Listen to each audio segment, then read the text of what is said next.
मनीष कश्यप को BJP ticket देने जा रही। मनीष कश्यप की जनसभा में, रोड शो में जिस प्रकार की भीड़ उमड़ रही है, अब उस भीड़ को देखकर बीजेपी डर चुकी है और बीजेपी आलाकमान ने मोतिहारी के वर्तमान सांसद और 2024 के लोकसभा उम्मीदवार राधा मोहन सिंह का टिकट काटकर मनीष कश्यप को टिकट देने का फैसला कर लिया है।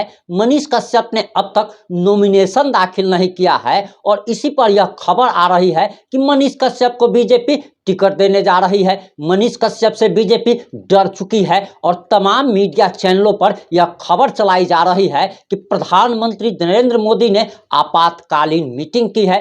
दिल्ली में मीटिंग हुई है और दिल्ली में मीटिंग के बाद जो फैसला हुआ है, इसके बाद राधा मोहन सिंह का टिकट काटकर मनीष कश्यप को टिकट देने का फैसला लिया गया है। वहीं प्रधानमंत्री नरेंद्र मोदी ने जमुई की रैली में भी इसका आगाज कर दिया है और उन्होंने इशारों में बता दिया कि दरअसल मनीष कश्यप को बीजेपी टिकट देने जा रही है। इस खबर की सच्चाई क्या है? जब हमने इस खबर की सच्चाई जानी तो हम भी हैरान हो गए और आपको यकीन दिलाते हैं कि जब आप पूरी खबर सुनेंगे तब आप भी हैरान हो जाएंगे।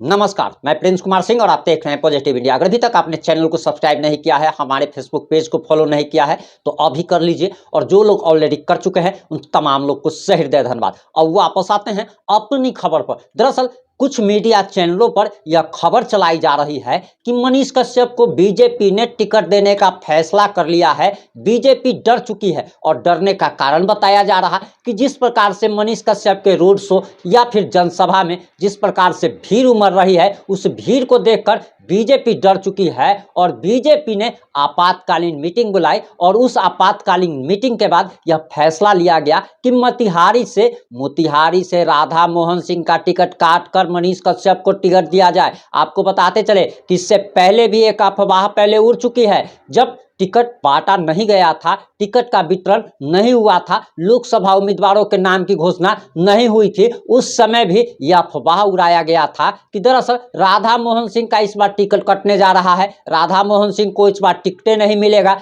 लेकिन आखिर बाद में क्या हुआ वो आप सभी जानते हैं कि राधा मोहन सिंह को टिकट मिला ही और कुछ चैनलों जो चला रहे थे उनको शर्मिंदा होना पड़ा। वहीं आपको बताते चले कि अब एक बार फिर से यह खबर चलाई जा रही है और बताया जा रहा कि जमुई की सभा में यानी कि जमुई की रैली में प्रधानमंत्री नरेंद्र मोदी ने इशारों में बता दिया कि वह किसको टिकट देने जा रहे हैं। तो हम सबसे पहले आप लोगों से गुजारिश करेंगे कि आप प्रधानमंत्री नरेंद्र मोदी का वो भाषण जरा सुन लीजिए, ध्यान से सुनिएगा, कहीं ध्यान नहीं भटकाइएगा। कारण कि अगर आपने स्किप कर दिया, अगर आप वीडियो देखने के साथ कोई दूसरा काम अगर करने लगे, अगर आपका ध्यान कहीं और चला गया तो प्रधानमंत्री ने जो बातें बोली है वो आप सुनने से छूट जाएंगे, यानी कि आपको पूरी जानकारी नहीं मिल पाएगी और अधूरी जानकारी कितना खतरनाक होता है वो बात आप समझ सकते हैं। तो चलिए प्रधानमंत्री नरेंद्र मोदी की बात सुनिए, उसके बाद हम आपको आगे और कुछ भी बताने वाले हैं जो कि जानना आपको बेहद ही ज्यादा जरूरी है। बिहार को एनडीए गठबंधन बहुत ही परिश्रम से एक बड़े दल से बाहर निकालकर लाया है। हमारे नीतीश बाबू की इसमें बहुत बड़ी भूमिका रही है।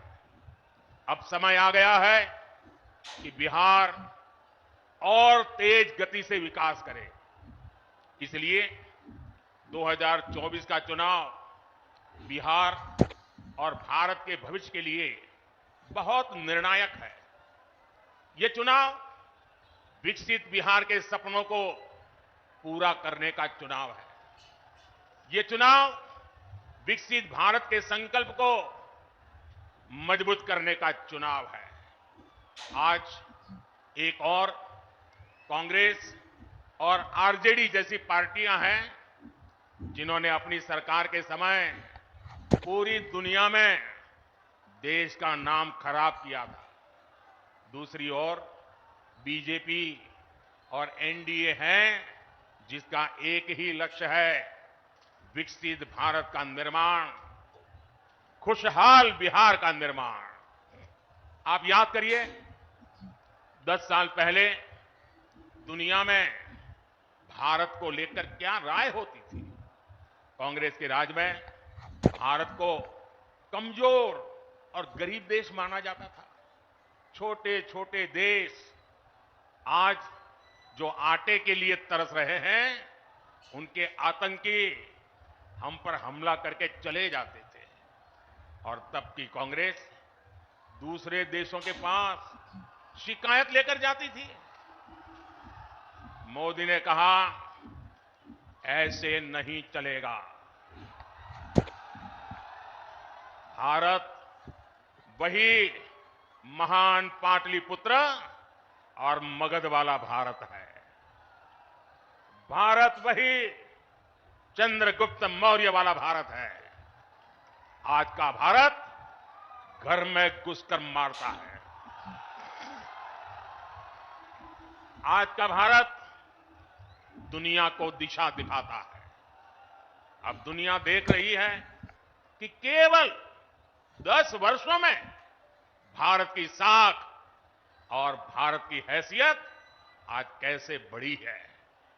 आज भारत दुनिया की 5वीं सबसे बड़ी अर्थव्यवस्था बन चुका है। चंद्रमा के जिस कोने पर कोई नहीं पहुंचा था, वहां हमारा चंद्रयान, हमारा तिरंगा पहुंचा है। भारत जब G20 की मीटिंग करता है तो उसकी चर्चा भी पूरे विश्व में होती है। ये किसने किया? ये किसने किया? ये किसने किया? जी नहीं, आपका जवाब गलत है। ये मोदी ने नहीं, ये आपने किया है। आपके एक वोट ने किया है। आपके वोट की वो ताकत थी जिसके कारण ये सब संभव हुआ है। और इसलिए इस सफलता के हकदार अगर कोई है तो आप मेरे प्यारे देशवासी हैं। साथियों, आज देश कैसे बदल रहा है, बिहार खुद इसका साक्षी है। और बिहार कैसे बदल रहा है, इसका उदाहरण जमुई में भी देख सकते हैं। आप याद करिए, हमारा ये जमुई आरजेडी और कांग्रेस के काले दौर में यहां क्या हालत होते थे। जमुई की पहचान कैसी बना दी थी इन लोगों ने। जमुई आरजेडी के जंगल राज का कितना बड़ा भुक्तभोगी होता था। जमुई की पहचान नक्सलवाद से होती थी। सरकार की योजनाएं यहां पहुंचने ही नहीं दी जाती थी। नक्सली यहां सड़कें नहीं बनने देते थे। इसका नुकसान यहां के गरीब, मजदूर और किसान को होता था। लेकिन आज वही जमुई विकास के हाईवे पर तेज रफ्तार पकड़ रहा है। नक्सलवाद दम तोड़ चुका है। जो लोग नक्सलवाद के रास्ते पर भटक गए थे, उन्हें हमारी सरकार ने मुख्य धारा से जोड़ा है। उनके परिवारों को पूरा सहयोग दिया है। अब इस इलाके से एक्सप्रेसवे निकलेगा, मेडिकल कॉलेज भी खुल गया है। अब जमुई के एक और देवघर से हवाई जहाज की सेवाएं शुरू हो गई हैं, तो दूसरी ओर गया एयरपोर्ट के विस्तार की तैयारी भी चल रही है। इस इलाके में इतनी प्राकृतिक सुंदरता है। हमारा प्रयास है कि देवघर और गया जी आने वाले लोग यहां भी आकर के जाएं। पूरे बिहार में रोड इंफ्रास्ट्रक्चर के लिए हमारी सरकार करीब 1 लाख करोड़ रुपए खर्च कर रही है। इन सारे प्रयासों से यहां रोजगार और स्वरोजगार, इसके अनेक अवसर बन रहे हैं। भाइयों और बहनों, आपको एक बात और कभी भी भूलनी नहीं है, हमेशा हमेशा याद रखिए। और कोई भी गरीब मां का बेटा इसको भूल नहीं सकता है। कोई भी किसान का बेटा भूल नहीं सकता है। कोई भी आशा अपेक्षा को लेकर के जीने वाला नौजवान, मेहनत करके आगे आया हुआ नौजवान, उस बात को कभी भूल नहीं सकता। याद कीजिए, रेलवे में भर्ती के नाम पर जो लोग गरीब युवाओं से जमीन लिखवा लें, वो बिहार के युवाओं का कभी भला नहीं कर सकते। रेल मंत्री हमारे नीतीश बाबू भी थे, आज तक कोई शिकायत नहीं आई नीतीश बाबू के खिलाफ। और इन लोगों ने गरीबों की जमीन छीन ली। गठबंधन गठबंधन वालों के समय में केवल खस्ता हाले ट्रेनें चलती थी, लेकिन अब पूरे देश की तरह ही बिहार के लोग भी वंदे भारत ट्रेन में सफर कर रहे हैं। और जल्द ही ये ट्रेनें देश के हर रूट पर दौड़ती नजर आएगी। जमुई के पुराने रेलवे स्टेशन की जो हालत है वो तो आप भली भांति जानते हैं। अब जमुई का रेलवे स्टेशन भी आधुनिक बन रहा है।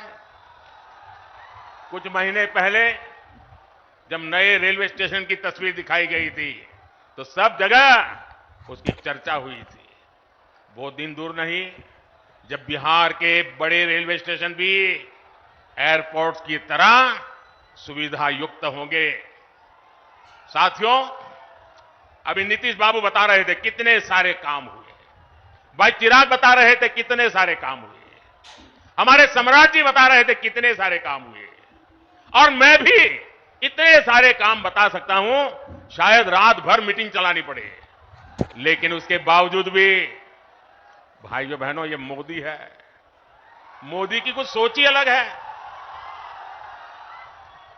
ये इतने सारे कामों की सूची बताई जाती है ना, ये 10 साल में जो हुआ वो तो सिर्फ ट्रेलर है, ट्रेलर। अभी तो बहुत कुछ करना है। अभी तो हमें देश को, बिहार को बहुत आगे लेकर के जाना है। आप मेरे साथ सहमत हैं? सहमत हैं? सहमत हैं? और आगे जाना है ना, बहुत आगे बढ़ना है ना, बिहार को भी बढ़ाना है ना, हिंदुस्तान को भी बढ़ाना है ना। साथियों, ये मोदी गरीबी के ताप को सहकर यहां पहुंचा है। इसलिए हर गरीब के सपने का महत्व मोदी भली भांति जानता है, उसको जीने का प्रयास करता है। और इसलिए बिहार के मेरे नौजवान, बिहार की मेरी माताएं बहनें, बिहार के हर बुजुर्ग मेरे शब्द लिख करके रखिए, और ये मोदी की गारंटी है। आपका सपना ही मेरा संकल्प है। इसलिए केंद्र सरकार ने गरीब कल्याण को सर्वोच्च प्राथमिकता दी है। केंद्र सरकार के प्रयास से यहां बिहार में गरीबों को 37 लाख पक्के घर मिले हैं। आज बिहार के करीब 9 करोड़ जरूरतमंदों को मुफ्त राशन मिल रहा है, और मोदी की गारंटी है अगले 5 साल भी मिलता रहेगा। बिहार में 84 लाख से ज्यादा आयुष्मान कार्ड भी बने हैं। इसलिए ही मैं कहता हूं, जब नीयत सही तो नतीजे सही। साथियों, बीजेपी सरकार इंसानों की सेवा तो कर ही रहा है, हमने पशुधन की भी उतनी ही रक्षा करने का तय किया है। केंद्र सरकार ने बिहार के करीब 2 करोड़ पशुओं को खुरपका, मुंहपका जैसी बीमारियों से बचाने के लिए मुफ्त में टीकाकरण का अभियान चलाया है। आपको कोविड के समय मुफ्त में जो मोदी ने टीका दिया वो तो याद है। मोदी पशुओं को भी टीका मुफ्त में लगा रहा है।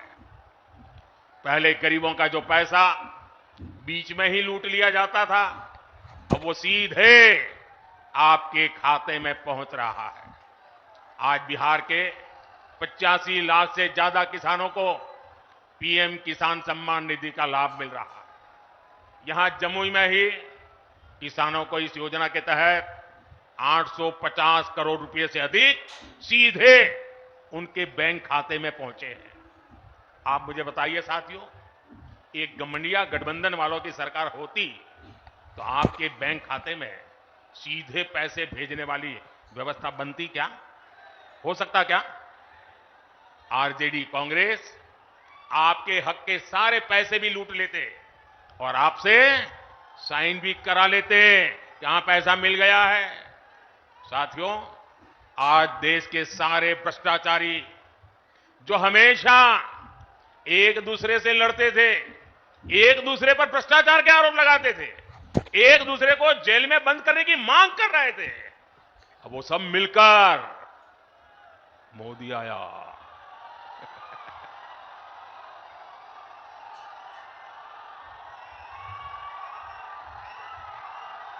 भ्रष्टाचारी कान खोल करके सुन ले, ये मोदी नहीं आया, 140 करोड़ देशवासियों का भ्रष्टाचारियों के प्रति गुस्सा निकल करके आया है। और इसलिए ये मोदी के खिलाफ अनाप शनाप पता नहीं क्या क्या बोलते हैं। साथियों, मैं कहता हूं भ्रष्टाचार हटाओ, मोदी कहता है भ्रष्टाचार हटाओ, वो कहते हैं भ्रष्टाचारी बचाओ। आप मुझे बताइए, भ्रष्टाचार हटना चाहिए कि नहीं हटना चाहिए? इस देश से भ्रष्टाचार जाना चाहिए कि नहीं जाना चाहिए? हर स्तर पर से भ्रष्टाचार जाना चाहिए कि नहीं जाना चाहिए? जिन्होंने लूटा है उन्होंने लौटाना पड़ेगा कि नहीं पड़ेगा? साथियों, ये कौन लोग हैं जो भ्रष्टाचार के खिलाफ इतनी बड़ी लड़ाई का विरोध कर रहे हैं? आप देखिए, एक तरफ एनडीए सरकार है जो नए उद्योग लगाने की बात करती है, दूसरी बार ये लोग हैं जिनकी पहचान अपहरण उद्योग की रही है। एक तरफ एनडीए सरकार है जो सोलर पावर और एलईडी लाइट की बात करती है, दूसरी ओर एक गठबंधन गठबंधन वाले लोग बिहार को लालटेन युग में रखना चाहते हैं। हम नीतीश जी के सहयोग से बिहार में हाईवे और एक्सप्रेसवे बना रहे हैं, जबकि आरजेडी ने बिहार को गड्ढे और खाई में धकेल दिया था। एनडीए सरकार गरीबों की उनकी जमीन का प्रॉपर्टी काट दे रही है, जबकि आरजेडी के लोग गरीबों की जमीनों पर कब्जा करते हैं। हम महिलाओं को सुरक्षा की गारंटी देते हैं, बेटियों को नए अवसर देते हैं, जबकि आरजेडी के लोग जंगल राज में बेटियों को सड़कों से उठा लिया जाता था। साथियों, हमारी सरकार में राम मंदिर का 500 वर्ष पुराना सपना पूरा हुआ, जबकि यही आरजेडी कांग्रेस ने राम मंदिर ना बने इसके लिए पूरी ताकत लगा दी थी। आज भी ये लोग राम मंदिर का उपहास उड़ाते हैं, अपमान करते हैं। साथियों, कांग्रेस हो या आरजेडी, इन्होंने हर मौके पर बिहार और बिहारी गौरव का अपमान किया है। यही कांग्रेस और आरजेडी की जिसने कर्पूरी ठाकुर का अपमान किया था। अभी कुछ ही समय पहले हमारी सरकार ने बिहार के गौरव कर्पूरी ठाकुर को भारत रत्न दिया, तब भी इन लोगों ने उसका विरोध किया। इन्हीं लोगों ने रामनाथ कोविंद जी को राष्ट्रपति बनाने का विरोध किया। कांग्रेस और आरजेडी ने आदिवासी महिला द्रौपदी मुर्मू जी को राष्ट्रपति का चुनाव हराने के लिए पूरी ताकत लगा दी थी। 19 अप्रैल को आपको इन गरीब विरोधी लोगों को अपने वोट से हराना है, चुन चुन करके इनको साफ करना है। करेंगे, घर घर जाएंगे, लोगों को समझाएंगे। आपको मेरा एक और काम करना है, घर घर जाकर लोगों को बताएं मोदी जी आए थे, मोदी जी ने अपना प्रणाम भेजा है। मेरा प्रणाम पहुंचा देंगे, हर परिवार में मेरा प्रणाम पहुंचेगा, ये आपकी गारंटी? तो मेरी गारंटी है विकास की। मेरे साथ बोलिए भारत माता की, भारत माता की। बहुत बहुत धन्यवाद। उम्मीद करते हैं कि आपने प्रधानमंत्री नरेंद्र मोदी का भाषण ध्यान से जरूर सुना होगा। आपने एक बार भी मनीष कश्यप का नाम नहीं सुना होगा। यानी कि प्रधानमंत्री नरेंद्र मोदी ने एक बार भी मनीष कश्यप का नाम तक नहीं लिया। वहीं बहुत सारे न्यूज चैनल झूठा अफवाह फैला रहे थे, जबकि इस खबर में किसी भी प्रकार की कोई भी सच्चाई नहीं है और मनीष कश्यप को बीजेपी टिकट नहीं देने जा रही है। बहुत सारे लोगों का तो यहां तक कहना है कि पीएम नरेंद्र मोदी मनीष कश्यप का नाम भी नहीं जानते होंगे। वहीं बहुत सारे लोगों का यह कहना है, जो कि भाजपा के बड़े नेता हैं, उनका कहना है कि मनीष कश्यप ने अपने पैर पर खुद कुल्हाड़ी मार ली है। दरअसल मनीष कश्यप ने तेजस्वी यादव को गले लगाने की बात कही थी और आप सभी जानते हैं कि बीजेपी और आरजेडी के बीच में 36 का आंकड़ा है और बीजेपी जो कि पहले थोड़ा सा सॉफ्ट कॉर्नर मनीष कश्यप की तरफ रख रही थी, उसे यह एहसास हो गया कि ये व्यक्ति कभी भी धोखा दे सकता है। ये व्यक्ति जीतने के बाद हो सकता है कि तेजस्वी यादव को जाकर के गले लगा ले, मोदी के नाम पर जीतेगा और तेजस्वी को जाकर गले लगा लेगा। इन्हीं सब वजहों से मनीष कश्यप का नाम तक अब बीजेपी नेता लेने से डरने लगे हैं और मनीष कश्यप के बारे में कहा जा रहा कि उन्होंने अपने पैर पर खुद कुल्हाड़ी मार ली। जिस प्रकार से वह लोकसभा उम्मीदवार यानी कि बीजेपी उम्मीदवार के विरोध में निर्दलीय के रूप में लड़ने का ऐलान कर दिए, इसके बाद बीजेपी को एहसास हो गया कि ये विभीषण बन सकता है और बीजेपी ने इनके पर को कतरने की तमाम कोशिशें शुरू कर दी है। प्रधानमंत्री नरेंद्र मोदी के बारे में जो भी बातें बताई जा रही थी कि दरअसल प्रधानमंत्री नरेंद्र मोदी दिल्ली में आपातकालीन मीटिंग कर रहे हैं, प्रधानमंत्री नरेंद्र मोदी ने राधा मोहन सिंह का टिकट काटने का फैसला कर लिया है, इनको टिकट देने का फैसला कर लिया है और सब के सब चैनल वाले ये जो खबर चला रहे हैं, ये गलत खबर चला रहे हैं, आप लोगों के साथ धोखा कर रहे हैं। अफवाह में, किसी भी प्रकार के अफवाह में मत पड़े, क्योंकि ये बात आप क्लियर एकदम भी सूरत में बीजेपी टिकट नहीं देने जा रही है। पहले कुछ उम्मीद भी थी, लेकिन अब तो उम्मीदवारों के नाम की घोषणा हो चुकी है और आपको जानकारी देते चले कि आने वाले विधानसभा चुनाव में भी मनीष कश्यप को बीजेपी टिकट नहीं देगी। इस बात को आप लिख करके रख लीजिए और इसका कारण बहुत सारा अंदरूनी कारण बताया जा रहा। हमने जब बीजेपी के नेताओं से बात की तो उन्होंने जो बातें बताई वो खैर कैमरा पर भी नहीं बताया जा सकता कि आखिर मनीष कश्यप को बीजेपी अब देखना तक नहीं चाहती है और इसका सबसे बड़ा कारण की बात कह दी थी। यानी कि आप विरोधी को कैसे गले लगाने की बात कह सकते हैं, जिसके खिलाफ आप लड़ाई लड़ने की बात कह रहे हैं उसको आप कैसे गले लगाने की बात कह सकते हैं। यानी कि बीजेपी को लग रहा है कि जिसकी मां यानी कि मनीष कश्यप की माताजी और भाई जाकर के पैर पकड़ने का काम किए थे तेजस्वी यादव जी को, लेकिन उसके बावजूद भी तेजस्वी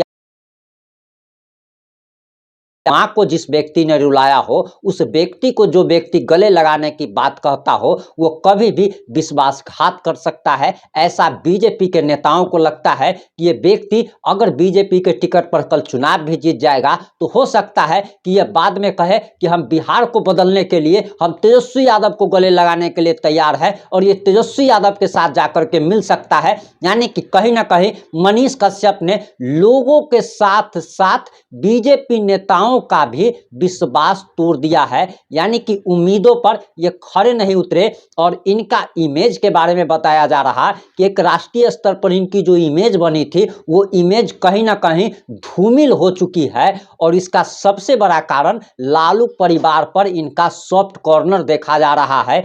आप वही समझ लीजिए कि जब मनीष कश्यप को बीजेपी टिकट नहीं दे रही थी तो मनीष कश्यप के बारे में कहा गया कि ये तेजस्वी यादव पर जाल फेंक रहे हैं, तेजस्वी यादव के बारे में मीठी मीठी बातें बोलना शुरू कर दिए ताकि कहीं आरजेडी से टिकट मिल जाए। यानी कि लोगों को लग रहा कि अगर इन्हें वो पार्टी टिकट नहीं देती है तो ये किसी भी पार्टी से टिकट के लिए उसके साथ भी घोर विरोधी के साथ भी जाकर के मिल सकते हैं। इसी के कारण इनका इमेज डाउन हुआ बताया जा रहा है और कहा जा रहा कि बीजेपी के नज़र में भी ये गिर चुके हैं और बीजेपी इन्हें भविष्य में भी टिकट नहीं देने जा रही है। और इस बात को आप लोग एकदम लिख लीजिए कि बीजेपी टिकट नहीं देने वाली है। अगर कोई भी इस प्रकार का अगर खबर चला रहा है तो वह आप लोगों के साथ झूठ बोल रहा है, आप लोगों को बरगला रहा है। और बरगलाए में यानी कि अफवाह में न आए।